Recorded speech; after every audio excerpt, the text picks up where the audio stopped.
وإذ بوأنا لإبراهيم مكان البيت ألا تشرك بي شيئا وطهر بيتي للطائفين والقائمين والركع السجود وأذن في الناس بالحج يأتوك رجالا وعلى كل ضامر يأتين من كل فج عميق ليشهدوا منافع لهم ويذكروا اسم الله في أيام معلومات على ما رزقهم من بهيمة الأنعام فكلوا منها وأطعموا البائس الفقير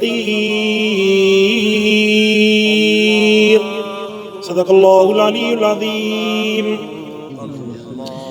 اللهم صل على سيدنا محمد النبي الأمي وعلى آله وأصحابه وبارك وسلم تسليما كثيرا كثيرا. तबारक व तआला जो जॾहिं शुक्र अदा कंदो त इहो इंसान कामयाब आहे. इन इंसान खे अल्लाह तबारक व तआला इम्तिहान में पास करण फरमाईंदो. दुनिया जे तख़्ते ते मुख़्तलिफ़ क़िस्मनि जूं आज़माइशूं मुख़्तलिफ़ क़िस्मनि जूं ॻाल्हियूं पयूं हलनि थियूं. कॾहिं इंसान पंहिंजे मथे जे सूर में विकोड़ियल आहे, कॾहिं पेट जे सूर में विकोड़ियल आहे, कॾहिं कंहिं माहौल में विकोड़ियल आहे, कॾहिं कंहिं अमल जे अंदरि विकोड़ियल आहे. तमामु मामलनि जे बावजूदि अल्लाह तबारक व तआला जो शुक्र अदा करणु इहो बाने जे मथां हक़ आहे, बाने जे मथां फर्ज़ आहे. अल्लाह फरमाईंदो इन शकरतुम लअज़ीदन्नकुम बाना, जेकॾहिं मां अल्लाह जो शुक्र अदा कंदे त मां तुंहिंजे नेमतुनि खे वधाइण फरमाईंदोमांइ. ऐं जेकॾहिं शुक्र अदा न कंदे त रब खे परवाह आहे कोन. जेकॾहिं बानो अल्लाह जो नाशुक्र थी करे पीर अल्लाह खे परवाह आहे, कहिड़ी परवाह अल्लाह पाक. सही काइनात जा इंसान जेकॾहिं सभु जो सभु रब जा नाफ़रमान थी करे पीरनि, सोने हबीब सल्लल्लाहु अलैहि वसल्लम जन फरमायो त अल्लाह जी बादशाही जे अंदरि इन रईअ जे दाणे जे बराबर बि अल्लाह जी बादशाही जे अंदरि जेको फ़र्क़ु नथो थिए. उहो बेपरवाह बादशाह आहे. पर बानो पंहिंजी हक़ीक़त खे सुञाणे ऐं पंहिंजी असलियत खे सुञाणे त मुंहिंजी असलियत छा आहे. ऐं इन जे लाइ जे फरमाईंदा आहिनि त अवां जेको आहे अस्पतालुनि जो कॾहिं कॾहिं चकर हणंदा कयो, कॾहिं कॾहिं तव्हां जेको आहे कब्रिस्तान जो चकर हणंदा कयो ताकी तव्हांखे ख़बर पए हिते उहे ई माण्हू सुता पिया आहिनि जेके कल्ह असां वांगुरु ताक़तवर हुया, असां वांगुरु घुमंदा फिरंदा हुया, असां खां वधीक सिहतमंद हुया. अॼु जेके आहिनि बेवस लॻा, इहे जेके आहिनि पंहिंजे क़ब्र जे हेठां मथूं लॻा पिया आहिनि, उन्हनि खे अंदरि चुरण जी कंहिं बि क़िस्म जी सलाहियत आहे. अव्हांजे पाड़े जे अंदरि कोन्हनि केतिरा ई नौजवान जेके हाणे ताज़ो नौजवान वियो, इहो जॾहिं ज़िंदगीअ में हूंदो त उन वक़्त में हर क़िस्म जी हुनखे अल्लाह पाक आज़ादी ॾिनी. जॾहिं इंसान जे मथां मौत जो हुकुम अची वियो, सभु जेके इंसान जूं आज़ादियूं ख़तम. इंसान जी उमिरि बि न आहे मरण जी, का ख़बर ई न आहे इंसान खे. कॾहिं बि मौत अची वञे अल्लाह तबारक व तआला इन खे इंसान खे ॿुधाईंदो थोरी. इन जे करे अल्लाह पाक जेको आहे मौत खे जेको आहे लिकाइण फरमायो ताकी बानो जंहिं आज़माइश जे लाइ हिन खे मां पैदा कयो त हिन आज़माइश जे अंदरि कामयाब थी करे अचे. जॾहिं कामयाब थी करे ईंदो त अहिड़ा इनामात ॾींदोमांसि जो बानो बि हैरान थी वेंदो. अहिड़ा इनामात अल्लाह तबारक व तआला जी तरफ़ खां आख़िरत जे अंदरि मिलंदा. ऐं दुनिया जे अंदरि जेकॾहिं इंसान सिहतमंद आहे, इंसान मथे जे सूर में परेशान आहे. अॼु हिकिड़ो हमरा ॿुधाए पियो, चईंदा हुनखे चंद महीना अॻु में हुनखे कोरोना जी बीमारी थी. पहिरियां जेको आहे बिल्कुलु इन दीन खां पासीरो हूंदो हुयो, दीनदारनि खां पासीरो, निमाज़ खां पासीरो.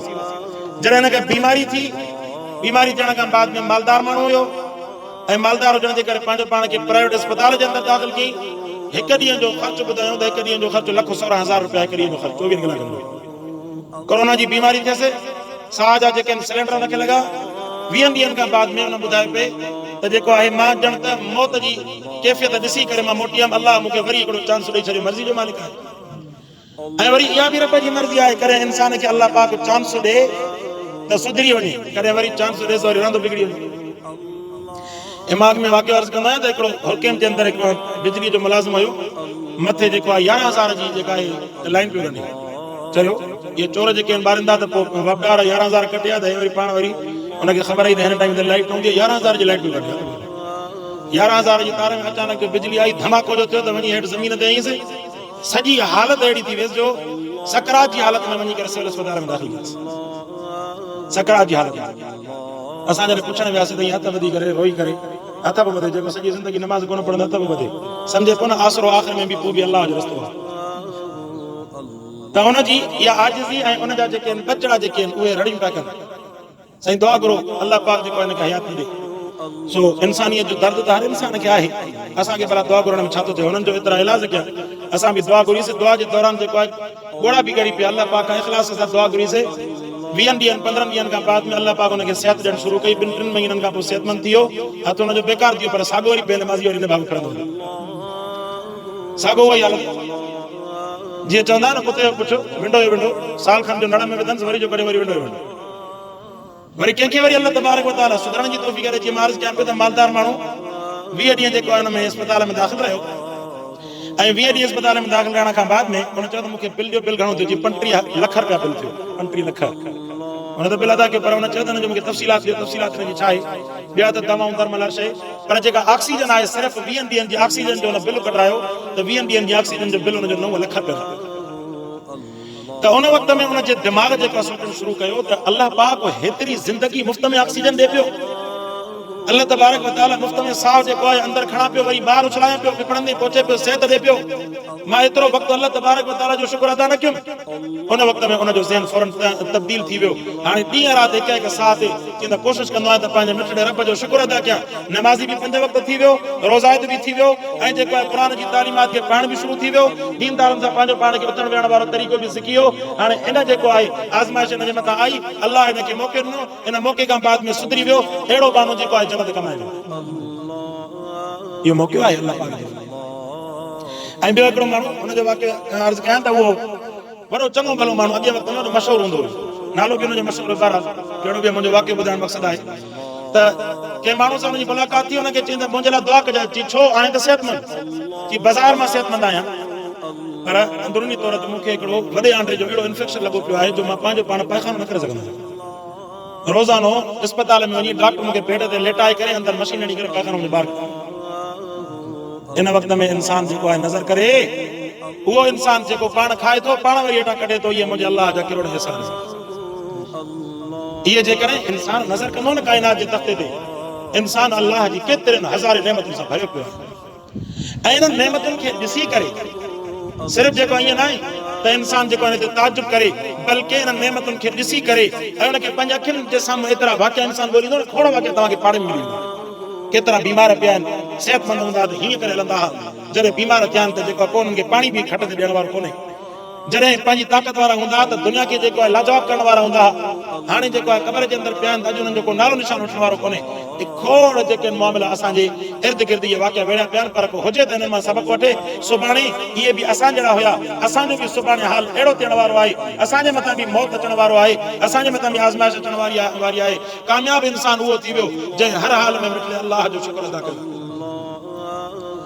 सो मुंहिंजा दोस्तो मुआर्ज़ कनि त इहे अल्लाह तबारक व तआला जा अणगणिया एहसान आहिनि। तंहिंजे करे बानो जेको आहे थोरी घणी कंहिं मासियत या मुसीबत जे करे अल्लाह जी नाशुक्री कॾहिं बि न करे।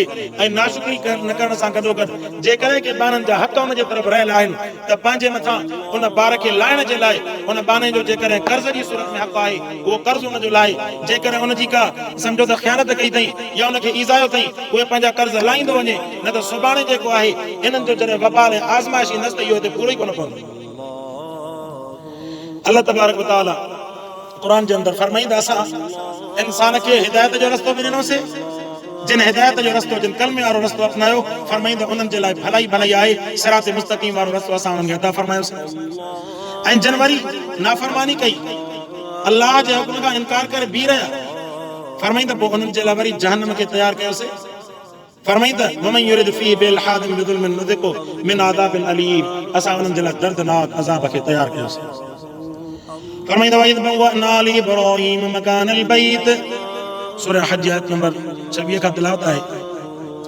कुरान फरमाए वइद बव्वअना, असां इब्राहीम अलैहिस्सलातु वस्सलाम खे असां इन बैतुल्लाह जे ठाहिण जे लाइ उते रहायोसीं। वइद बव्वअना लिइब्राहीम, इब्राहीम अलैहिस्सलाम खे मोकिलियोसीं उते, इब्राहीम वञी करे बैतुल्लाह जी तामीर कर, बैतुल्लाह जी तामीर कर।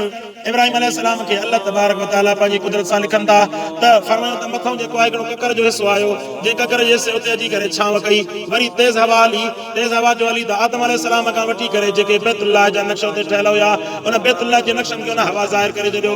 जॾहिं ज़ाहिर कई इब्राहिम अलैहिस्सलाम पंहिंजे बचड़े इस्माइल अलैहिस्सलाम खे वठी करे वञी उते बैतुल्लाह जी तामीर शुरू कई। बैतुल्लाह खे तामीर करे जॾहिं हुन मुकम्मल कयो, ठाहे करे बीठो, अल्लाह जो घर हुयो, इन्हनि ॿिन्ही पैगंबरनि खां अल्लाह हुननि जी तामीर करणु फरमाई। हाणे हुन खां बाद में अल्लाह पाक हुकुम फरमायो, फरमाई त ॿ शर्त रखणु फरमाई, अल्लाह तुशरिक बी शैआ, फरमाई त अल्लाह सां गॾु इन बैतुल्लाह जे अंदरि कंहिंखे बि शरीक न कंदा कयो। काइनात जे अंदरि इबादत जे लाइ ख़ालिस अल्लाह जी ज़ात आहे। अल्लाह जे क़ुरान फरमायो, रब सां गॾु कंहिंखे बि शरीक न बनायो, कोई बि शरीक न अल्लाह जी ज़ात सां गॾु। अचे रब जे घर में थो, वरी रब जे घर में वेही करे बुज़ुर्गनि खे सॾण वारा, रब जे घर में वेही करे अल्लाह जे ॿारनि खे सॾण वारा, या नबियनि खे पूॼण वारा, या गैरुल्लाह खे पूॼण वारा, होश कर आयो आहे अल्लाह जे घर में। अल्लाह जे घर में अची करे रब जी ज़ात खे छॾे करे वधंदो गैरुल्लाह खे सॾींदो त ओ फिलाना मुंहिंजी मदद कर। अल्लाह जे घर में अची करे फिलाननि खे सॾण वारा, होश कर क़ुरान फरमायो, फरमाई त पहिरियों शर्त इहो आहे अल्लाह तुशरिक बी, फरमाई त अल्लाह जी ज़ात सां कंहिं बि क़िस्म जो शरीक न कंदा कयो। बी शैअन, अल्लाह फरमाए त कंहिं बि शइ खे शरीक न बनायो। फरमाई त वतहिर बैतिया, ॿिए नंबर ते मस्जिदुनि खे अल्लाह जे घर खे तव्हां पाक रखंदा कयो। अल्लाह जो घर बरकत जी जॻह आहे, इहो अनवारात जो मर्कज़ आहे पूरे इलाइक़े जे अंदरि, पूरे हिन तव्हांजे सहरिश नगर जे अंदरि जेकॾहिं तजलियात ऐं नूर ऐं बरकात जे वसण जी बरसात जे करे वसंदी आहे, इहा पंहिंजे रब जे घर जे मथां वसंदी आहे। जेकॾहिं इंसान पंहिंजे रहंदड़ घर खे साफ़ करे थो पर रब जे घर खे साफ़ नथो करे, इहो अल्लाह वटि साफ़ थींदो। असां वटि इहो हूंदो आहे न त सभई फलाणे जी ज़िमेदारी आहे, मां छा कयां, पंहिंजे हिसे जो इंसान कमु कई वञे जेतिरो वस इंसान खे आहे। ईअं न आहे त फलाणे जी ड्यूटी आहे मां छो कयां, इहो असांजो ईमान न आहे। ईमान जो हक़ इहो आहे जिते जिते इंसान खां वस पुॼे उते उते जेको आहे रब जे घर जी सफ़ाई जो एतमामु कंदो वञे। अवां ॾिसंदा न जेके गैरुल्लाह खे सॾंदा न कलंदर वटि, इहे बुतनि वटि, इहे औरतूं जेके वेंदियूं त क़बरुनि खे छा रवा लाहे उन्हनि खे इहे साफ़ कंदियूं। हुननि काफ़िरनि जी एतिरी अक़ीदत आहे, मुस्लमान जी एतिरी अक़ीदत कोन्हे, परवाही कोन्हे। बल्कि ॿिया त छा पाणी जे करे कचिरो कंदा ईंदा न। असां वटि जेको आहे हिते माशाअल्लाह तरबियत असांजी अहिड़ी माशाअल्लाह सुठी थियल आहे, जेकर पाण में बि खाधो खाईंदासीं न, पोइ खाधो खाईंदासीं सम्झंदासीं प्लेट में आख़िरी बचो आहे, हर को हथ कढी भॼी वेंदो, मथां प्लेट खणी पए, हर को हथ कढी भॼी वेंदो, मथां प्लेट खणी पए, या वरी आख़िर में अहिड़े हवाले करे वेंदा जेको न पाण संभाले न ॿियो संभाले। पोइ हुते पासे में मस्जिद जी हालत बि ख़राबु, थाम बि हुते पिया हूंदा, पोइ कंहिंखे परवाही कोन्हे। हर ईमान वारे जे अंदरि इहो जज़्बो हुजणु घुरिजे त पंहिंजे वस जे मुताबिक़ अलाह जे घर खे साफ़ करे, पंहिंजो वस जेको इंसान जो वस ऐं थोरी चवनि तव्हां हिते टाइल मार्बल लॻायो, जेतिरो वस आहे पंहिंजे वस जे मुताबिक़ इंसान पंहिंजे पुछण सां जेकर हिकिड़ी नमाज़ पढ़ण वारी जॻह साफ़ करे थो वञे, रस्तो साफ़ करे थो वञे, नुख छॾे थो वञे, नुख जेको आहे वेड़े थो वञे, या किथे ॼारो ॾिसे थो त हुनखे ॿुहारो हीअं थो वञे, किथे जेकर गंदगी ॾिसे थो हुनखे साफ़ कई वञे त अलाह जो ॾींदो, माण्हूअ जो केरु थींदो ॾियण वारो। जेको अल्लाह जे घरनि खे आबाद कंदो, अल्लाह हुननि जे घरनि खे आबाद कंदो। फरमाईंदा वताहिर बैती, मुंहिंजे घर खे पाक रखण फरमायो। फरमाईंदा लित्ताइफीन वल क़ाइमीन, तवाफ कंदड़नि जे लाइ ऐं जेके उते नमाज़ पढ़ंदा क़याम कंदा, वर रुक्अ सुजूद, ऐं फरमाईंदा जेके रुकू ऐं सजदो कंदा, इन्हनि जे लाइ अल्लाह जे घर खे पाक रखो। फरमाई अवां जी ज़िमेदारी आहे, अल्लाह पाक खंदो आहे। अल्लाह जे क़ुरान खे सम्झण अमल करण जी तौफ़ीक़ अता फरमाए। व आखिर दावाना अल्हम्दुलिल्लाहि।